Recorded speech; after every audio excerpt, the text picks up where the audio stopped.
Hello, Mr. T here. In this session, the piece I would like to talk about is Shepherd's Song by Philip Sparke from the book Skillful Studies. I've chosen this piece as it is set for Grade 4, List C. If you choose to play this piece for your grade, here are some ideas on how you could improve your marks. Firstly, let me play the melody.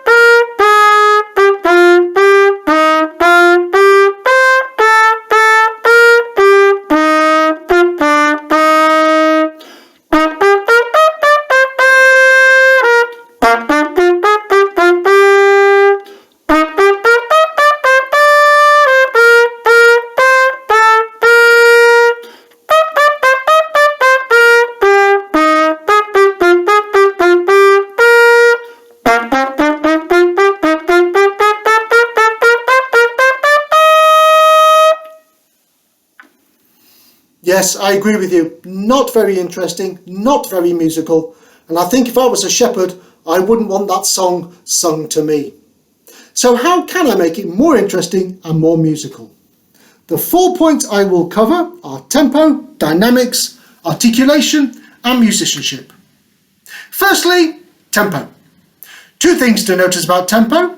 Firstly, the speed at the beginning, and then look through the piece to see if the speed changes. At the beginning, you can see it says semplice.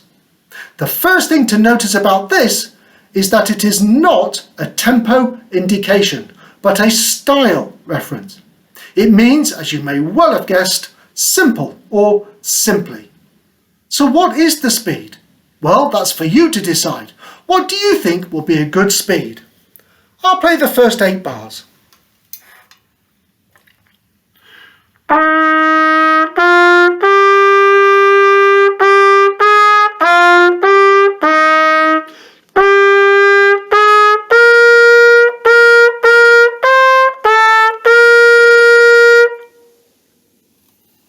Now you have a think. Maybe you would choose to play it a little slower, possibly a little quicker. It's for you to decide. Now look through the piece to see if the tempo changes, and you will see that unusually it doesn't. So whatever speed you decide on, you have to keep that speed going right up to the end. Now let's add dynamics to tempo. At the beginning it's marked MP, mezzo piano, medium soft. Now have a look through the piece to see if the dynamics change. And as you look through, you will notice there are quite a few changes. You will see that in bars 5, 6 and 7 have a crescendo, getting louder, to mezzo forte in bar 8. Bar 15 has a diminuendo, getting softer, back to MP in bar 16. Then MF again in bar 17. Bars 22, 23 and 24 have a crescendo to F forte, loud in bar 25. Bar 28 has a diminuendo to MP again, and in bar 29 followed by a crescendo to F in the last bar. So there are quite a few, and you will need to play these to make it more interesting for your listener. Now for articulation, the tonguing and slurring. Have a look through the piece and you will see that there are 3 types of markings. There are the notes that have no markings at all, so just ordinarily tongued. There are some with curved lines between either pairs of notes or in groups of 3s. These are slurs, and you will need to tongue the note and play the others under the line as smoothly as you can. There are also some dots above the notes, and these are staccato markings, and the notes should be played short and sharp.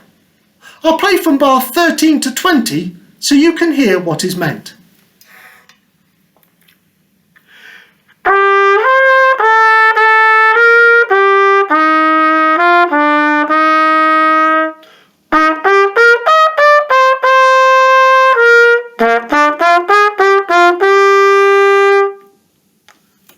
Now, although it had staccato markings, and I did say short and sharp, you'll notice I didn't play them too short and sharp. I'll come on to this a little bit later.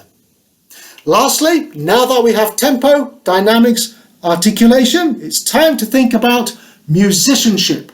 And what this means is thinking about what story the music is wanting you to tell through your playing. There's not a lot to go on here other than the clues in the title and the word semplice, which you can see at the beginning. Because it is marked song in the title, I think it's really important to make it sound like a song, cantabile in a singing style. Certainly for the first half, then in the second half, you can see that that's where the staccato dots happen. Now I still think you need to make it song-like, so that's why I don't suggest that you play the staccato too short and sharp. Give them just a little separation so that they are in contrast to the slurred notes in the first half. At all times, try and keep your playing in a singing style, cantabile. Now the 4 points, tempo, dynamics and articulation, musicianship, have been covered. I will end by playing through the piece, thinking about these ideas, and you will be able to compare it with the first playthrough and see the difference.